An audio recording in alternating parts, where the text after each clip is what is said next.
जिस तरह के हालात उत्तर प्रदेश में खास तौर से पिछले एक हफ्ते से देखने में आ रहे हैं, जब से शंकराचार्य का मामला गरमाया है, उधर काशी के जो विजुअल्स आ रहे हैं, उसके साथ ही एक और बड़ा मसला अब जो सामने आया है वो है यूजीसी।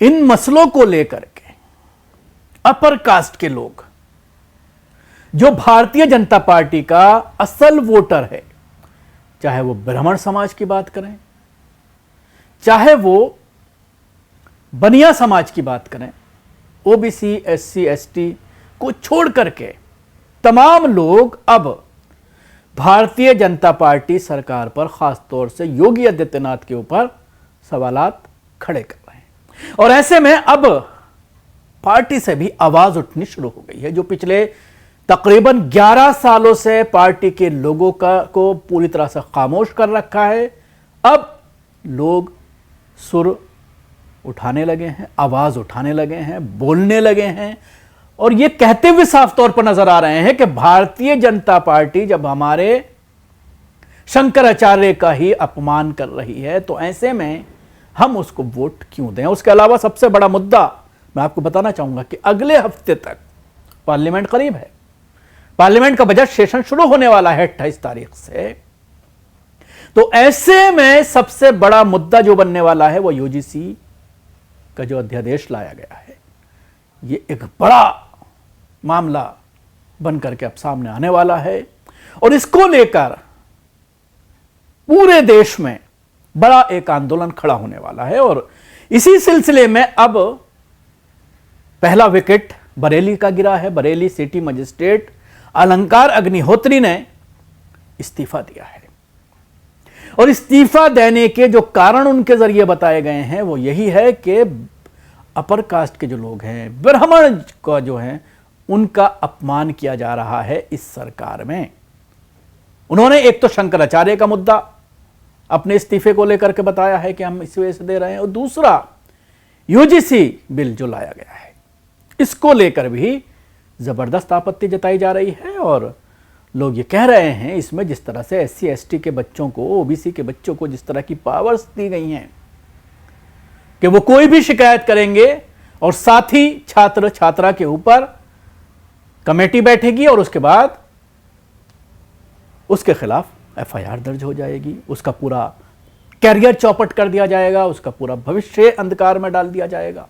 तो ये बड़ा एक मुद्दा जो है वो बनकर सामने आ रहा है और इस मामले को लेकर उन्होंने अपनी बात मीडिया के सामने भी रखी है। तो पिछले कुछ समय से, काफी अरसे से एक ब्राह्मण विरोधी अभियान जो प्रदेश सरकार में चलाया जा रहा है और जो गत 2 सप्ताह की घटना अगर देखेंगे तो जो माघ मेले में मौनी अमावस्या का जो स्नान हुआ, उसमें हमारे जो शंकराचार्य जी थे, जो ज्योतिष पीठ ज्योतिष मठ के श्री अवि मुक्तेश्वरानंद जी महाराज, उनके बटुक शिष्यों के साथ जिस तरीके से जो चोटी पकड़ के, जो ब्राह्मण समाज का जो चोटी और शिखा एक सांस्कृतिक धार्मिक प्रतीक है, उसका मान मर्दन किया गया।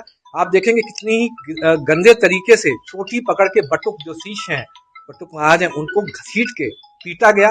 कुछ जो वीडियोस हैं आप देखेंगे, बूढ़े बूढ़े सन्यासी, उनको जूतों चप्पलों से मारा गया, पैरों से मारा गया।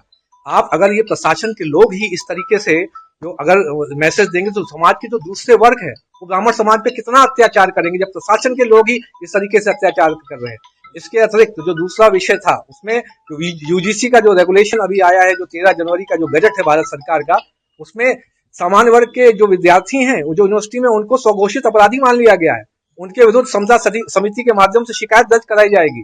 और आपके जो बेटे बेटियां हैं, यदि बेटी है तो उसका शारीरिक शोषण समता समिति के माध्यम से फर्जी शिकायतों का निस्तारण करने के दौरान किया जा सकता है। अगर आपका बेटा प्रतिभावान है तो कोई भी आप पे एक फर्जी शिकायत डाल सकता है और आपके पूरे बेटे का भविष्य बर्बाद कर सकता है। समता समिति के सदस्य जो उनका शोषण कर सकते हैं। इस पर सबसे बड़ी नाराजगी ये है जो हमारे समाज के जन प्रतिनिधि, जो हमारे तथाकथित, जो हमारे जातिगत जो माना जाता है, जो ब्राह्मणों के, जो अपने आप को समझते हैं ब्राह्मणों के नेता समझते हैं, वो लोग भी उस पर कुछ नहीं बोल रहे हैं। जो ब्राह्मण एमपी एमएलए कुछ नहीं बोल रहे हैं और चुप्पी साध के बैठे, जैसे वो किसी कॉर्पोरेट कंपनी के एम्प्लॉई हो। वो उनको लग रहा है कि किसी कॉर्पोरेट कंपनी के जो सीईओ होते हैं, जब तक उनको आदेश नहीं देंगे तब तक वो कुछ भी नहीं बोलेंगे। तो मैं तो अभी भी कहता हूं, आपको अगर थोड़ी सी रीढ़ है, शर्म है, थोड़ा जमीर बचा है, तो मैं ब्राह्मण एमपी एमएलओ से बोलता हूं कि आप जो है रिजाइन दे दे तत्काल। सामान्य वर्ग इस समय जो है देश में अब भी जो भारतीय जनता पार्टी का जो करंट एस्टेब्लिशमेंट है उसके साथ नहीं है। सरकार अगर देखेंगे, आप जाएंगे तो इस समय अस्थिरता के माहौल में है। केंद्र एवं राज्य सरकार दोनों तरफ जो है सामान्य वर्ग केंद्र सरकार से अलग हो चुका है। अतः जो है सरकार अल्पमत में है। मैं चाहूंगा जो ब्राह्मण, कम से कम ब्राह्मणों में अगर थोड़ा ब्राह्मण एमएलए एमपी में जमीर बचा है तो तुरंत रिजाइन दे दे, त्यागपत्र दे दे और जनता के साथ खड़े हो जाएं। यदि आप अभी जनता के साथ खड़े नहीं होते हैं, समाज के साथ नहीं है, तो आगे आप सोच रहे हैं कि चुनाव में लड़ेंगे तो क्या जीत पाएंगे? समाज अब आपसे अलग हो चुका है, मानसिक रूप से अलग हो चुका है। पूरे देश विदेश में हर एक जिले में यहाँ सामान्य वर्ग प्रदर्शन कर रहा है और आपको इतनी भी रीढ़ नहीं, इतनी शर्म नहीं आ रही है कि उनके साथ खड़े हो जाएं। तो इन्होंने इस्तीफा तत्काल प्रभाव से दे दिया है। उसके साथ ही एक चीज मैं आपको और बताना चाहूंगा कि लखनऊ भाजपा के 11 पदाधिकारियों ने एक साथ इस्तीफा दिया है। आप ये टीवी स्क्रीन पर जो लेटर देख रहे हैं, 11 पदाधिकारियों ने अपने पद से इस्तीफा दे दिया है। यूजीसी के नए नियमों से आहत होकर यह इस्तीफा दिया गया है। कहा गया है कि हमारे स्वर्ण समाज के बच्चों के साथ खिलवाड़ किया जा रहा है। विरोध का सुदर्शन चक्र चल चुका है। बीजेपी का कुरुक्षेत्र उसके भीतर ही है। अब सवाल यह खड़ा होता है कि इन सब चीज़ों से उबरने के लिए चाणक्य अब क्या फैसला लेंगे।